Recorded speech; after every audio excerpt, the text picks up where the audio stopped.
प्रसार माध्यमातून चालू घडामोडी पाहण्यासाठी न्यूज केंद्र चॅनलला लाईक व सबस्क्राईब करा।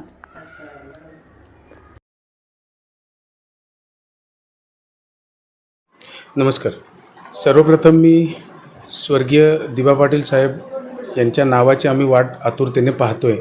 अशा या आंतरराष्ट्रीय विमानतळामध्ये येणारा तरुण वर्ग नोकरीसाठी आणि येणारे बरेचसे वर्ग याच्यात विविध माध्यम आहेत।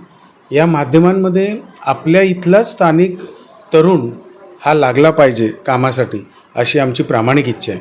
आणि इथे नोकऱ्या एवढ्या असणार आहेत की इथल्याच जणांनी आपलं भागणार नाही आहे, परंतु याच्यासाठी लागणारं डेव्हलपमेंट जे आहे किंवा स्किल डेव्हलपमेंट जे आपण त्याला म्हणतो ते सर्टिफिकेट जर आपल्या स्थानिक भूमिपुत्रांकडे नसेल तर मला वाटतं ते ह्या नोकरीपासून वंचित राहू शकतात।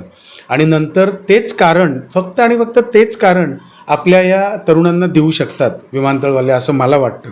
आणि खरोखर की याच्यासाठीच हा जे म्हात्रे चॅरिटेबल संस्था आणि शेतकरी कामगार पक्ष यांच्या वतीनं आम्ही हे पुढाकार घेऊन प्रथमतःच आम्ही उद्याच्या दिवशीच रोजगार मेळावा भव्य प्रमाणात त्याची जवळजवळ आमच्याकडे 4,000हून अधिक तरुणांनी त्याच्यात सहभाग घेतला आहे।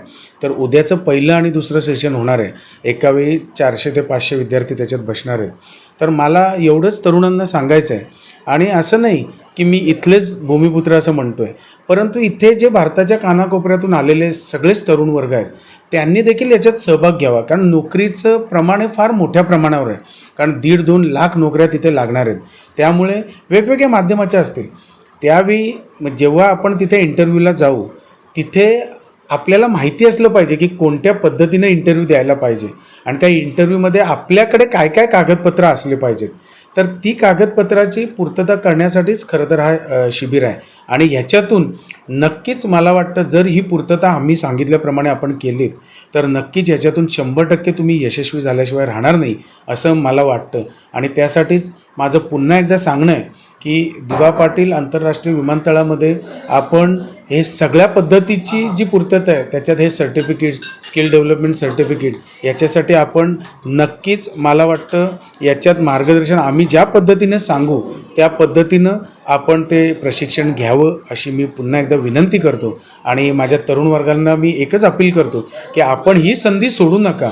ही संधी आपल्या हातून गेली तर जवळची नोकरी आपली जाईल आणि लांबची नोकरी आपल्याला त्रासाने करावी लागेल असं माझं सांगणं आहे। तर पुन्हा एकदा आम्ही जे करतोय हे फक्त आणि फक्त तुमच्यासाठीच आहे। आणि दिबा पाटील आंतरराष्ट्रीय विमानतळात आपणही नोकरी करावी, भूमिपुत्रांनी नोकरी करावी हे आम्हाला मनस्वी वाटतं, म्हणून हा पुढाकार आम्ही सर्वांनी घेतलेला आहे। नाही, इव्हन क्रूपर्यंत या नोकऱ्या असणार आहेत। काही जर आपण कोणी शिकलेले जास्त असतील तर त्याच्यासाठी ऑफिसमध्ये देखील तिथे नोकऱ्या असणार आहेत। परंतु हे सगळं करण्यासाठी तो स्किल डेव्हलपमेंट सर्टिफिकेट जो लागतो तो सर्टिफिकेट आपल्याकडे असावा हे आम्हाला वाटतं। कारण त्या सर्टिफिकेटमुळे आपण तिथे नोकरीला इंटरव्ह्यू द्यायला गेलात आणि नापास होऊ शकता, तर ते होऊ नये। म्हणजे आपण नोकरीसाठी तिथे आहात, बसताय क्रायटेरियामध्ये, परंतु ते सर्टिफिकेट आपल्याकडे नसणार, मग त्याच्यासाठी आपण कुठेतरी चुकून आपल्या नोकरीवर कुठेतरी घाला येऊ नये यासाठीच हे सगळे आमचे प्रयत्न आहेत। धन्यवाद।